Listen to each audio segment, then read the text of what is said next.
మీ మోకాల నొప్పులకు ఎటువంటి సర్జరీ లేకుండా ఎపియాన్ పెయిన్ క్లినిక్ అందిస్తున్న అత్యాధునిక చికిత్స.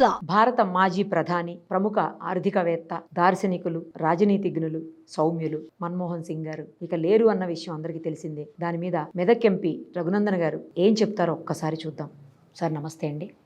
ఒక మంచి ఆర్థికవేత్తను కోల్పోయాం అనేది ఇవాళ ప్రపంచం అంతా కూడా ఆలోచిస్తుంది. ఇటువైపు భారతదేశం అయితే ముఖ్యంగా పార్టీలకు అతీతంగా ఆయన చేసిన సేవల్ని కొనియాడుతోంది. రాజకీయ నాయకుడిగా కంటే మన్మోహన్ సింగ్ గారిని ఆర్థికవేత్తగానే ప్రపంచం అంతా గుర్తిస్తుంది, గౌరవిస్తుంది. ఆయన ఆర్బీఐ గవర్నర్గా చేసిన, ప్రణాళిక సంఘానికి ఉపాధ్యక్షునిగా చేసిన, లేదా ఈ దేశానికి ఆర్థిక మంత్రిగా చేసిన, ఈ దేశానికి ప్రధానమంత్రిగా చేసిన. When the India is in crisis financially, బేసికల్గా పివి నరసింహారావు గారు ఈ దేశానికి ప్రధానమంత్రి అయినప్పుడు అంతకంటే ముందు ఆర్బీఐ గవర్నర్గా పనిచేసినటువంటి వారిని పిలిచి దేశ ఆర్థిక మంత్రిత్వ శాఖ పదవిని నిర్వర్తించమని పివి గారి విజ్ఞప్తి మేరకు ఆ రోజున్న దేశ ఆర్థిక పరిస్థితిని దృష్టిలో పెట్టుకొని, ఈ దేశ భవిష్యత్తుని దృష్టిలో పెట్టుకొని వారు రాజకీయాల్లోకి వచ్చిన అనేది నాకున్న చిన్న అవగాహన. సో అట్లా ఆ తర్వాత పార్టీ వారికి అవకాశాలు ఇచ్చింది, కలిసి వచ్చింది. ఈ దేశానికి ప్రధానమంత్రిగా 10 సంవత్సరాలు ఒక మైనార్టీ ప్రభుత్వాన్ని నడిపించినటువంటి ఒక గొప్ప రాజనీతిజ్ఞునిగా పరిణతి చెంది వారు దాదాపు 6 టర్ములు రాజ్యసభ సభ్యునిగా, 33 సంవత్సరాలు సుమారు 5 లేదా 5 టర్ములు అస్సాం నుంచి కంటిన్యూస్ గా రాజ్యసభ సభ్యునిగా ఉన్నారు. వారి పవిత్ర ఆత్మకు శాంతి చేకూరాలని, వారి కుటుంబ సభ్యులందరికీ కూడా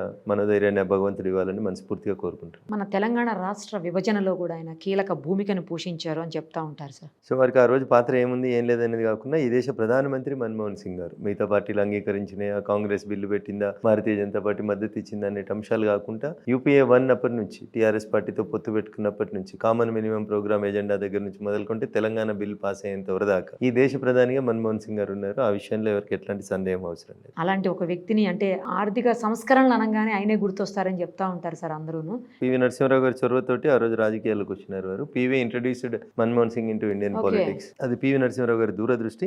ఎన్నో ఒక మంచి ఆర్థికవేత్తను కోల్పోయిన ఈ రోజు మనం ఇంటర్వ్యూ చేసుకోవడం అనేది నిజంగా బాధాకరమైనటువంటి. పార్టీలకు అతీతంగా కూడా అందరూ ఇష్టపడతారు ఆయన్ని, అజాత శత్రువు అంటారు. నిజమేనా సార్ అదంతా?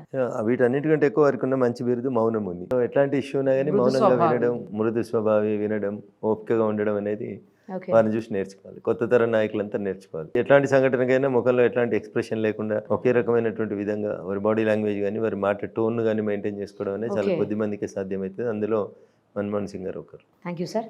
Thank you. సుమన్ టీవీలో మీ పర్సనల్ అండ్ బిజినెస్ ప్రమోషన్స్ కోసం కింది నెంబర్కి కాంటాక్ట్ చేయండి.